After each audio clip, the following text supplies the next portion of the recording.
nhờ dòng ý chồng phong như ý chồng nhà chồng gì ý chồng gâu mỏ cứ tin đi trả xoa lên bọn ấy ý sự sơ ngả trong nhiều thu là nó cú yon giống gì trong nhiều thu là nó do ta nữa do của ý tung bơ nữa trong thì si của tung bơ nữa nữa họ mua cảnh trâu cũ là giờ lên đó trong nhiều thu là nó dữ liệu họ nôn ra video nè bọn là nó mù nữa do của cho video là tới rồi cho video của muốn cho sống nó nếu chỉ trong này cho giá ta là tiêu chí của và thì chỉ sẽ thì ý chúng phong như niệm sĩ cái này trả câu mùa bây giờ xóa lên số tu này sẽ đời với cháu sai thì bắt sang cả cụ lý nên sang cả cụ tung bàn thì cụ này sẽ đời cháu đâu nhưng mà cho nên đời lúc nào cụ cho bây giờ đời một sai khó về lon đời cụ này à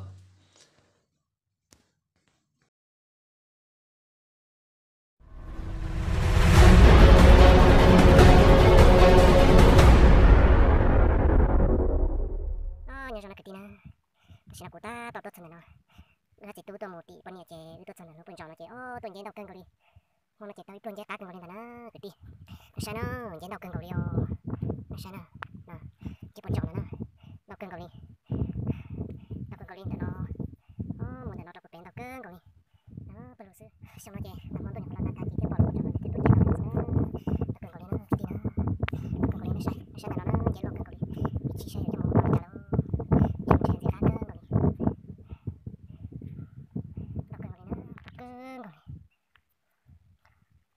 trả chấp là đi đâu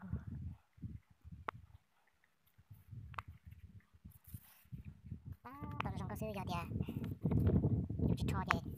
mỗi buổi trong ta nữa cho nó chỉ tao trong cho thì nó này vì đó khó thì nó chỉ trong hai tăng cái hoa là nó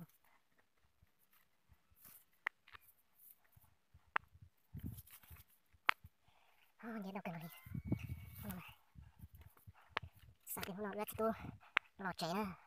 lọt trẻ này cả một thằng con thì con đâu đây thì té chị của mình tôi lọt trẻ chị cả tôi một tí con này mình giết cái tôi thì nó chị bỏ cái nhật tha để bỏ chị thì tôi sau chị của trái thì tiền hay mà chị tổng em họ lại hay là sẽ bé cả một thằng đâu cả một thằng cái cho xe các phái kia nào họ của chúng tôi đâu kia xong rồi mày của bỏ lúc bên trong nó này thì lúc tôi nhét đầu tiền nữa nó tiền này đâu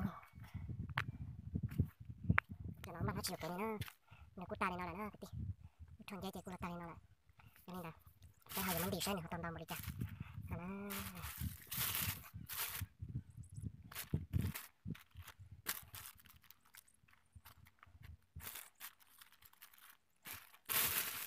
chỉ là đi kia cho nên cái tiền hơn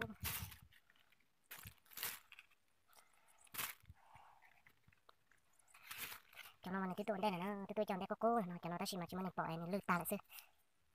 rộng đây thì của bỏ tiền tuần gia đình nó chỉ của tôi sao chỉ của ni tao no đi ta nè tôi chỉ chịu trả rồi mà cái tôi là rộng đây là cái tuần đầu cần ấy cho nên bỏ là nó tuần đầu cần rồi nó thì cho nó lư ta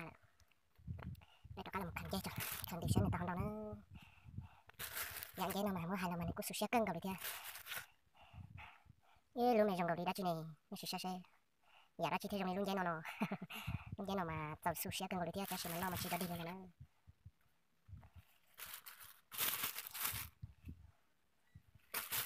đau cân rồi đi cái gì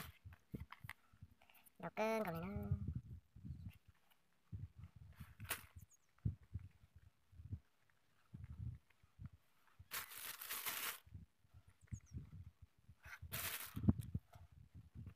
thằng dây rồi mà xem nó chơi rồi mà chơi rồi sướng cũng có thể chấp lại nè trong đầu đi nó chơi rồi đây cô chơi tôi là đi thế này nè lúc còn chọn nó tôi thấy rồi là những tôi đau cân rồi kia và xin nó chơi để cho sách thằng dây nó trong đầu mà nó để nó đâm ít cam này là nó đau nhà chả đi nó là nó cái thứ cô sa thì mà nó chơi một tí tê chơi chơi của con nhớ lên là xí trên chơi để nó thằng dây nó sướng đi luôn tăng là xong rồi đi làm tăng nào để tiếp số chơi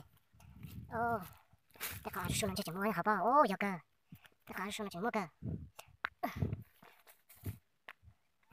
rồi này cũng muốn gì tầm đây là tất cả này cũng tuân đọc cân rồi đi chỉ mới luôn nhau thế nó ai cân rồi đi chỉ mà cho một trang xíu luôn nhau thế mình chỉnh chúa thế nào cái tiêu cho mình hỏi nó chỉnh chúa thế à được cơ mình dùng đầu đi đã chi này nó chỉ xe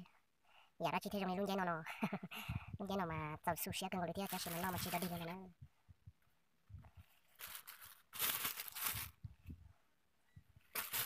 đau cơn gọi đi cái gì đau cơn gọi đi nó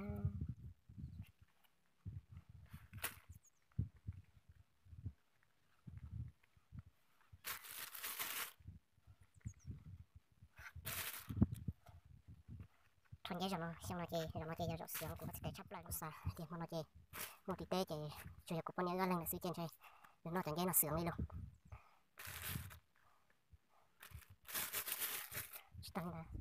cái giỏ bé tròn dễ chị cũng là sầu lên nó là xứ nó toàn đào cơn gầu lên là bằng gầu lên nó đi à cái tí đào cơn gầu đi xong gầu cũng sắp tiền cả lần đàn chơi bao nhiêu kỳ đây là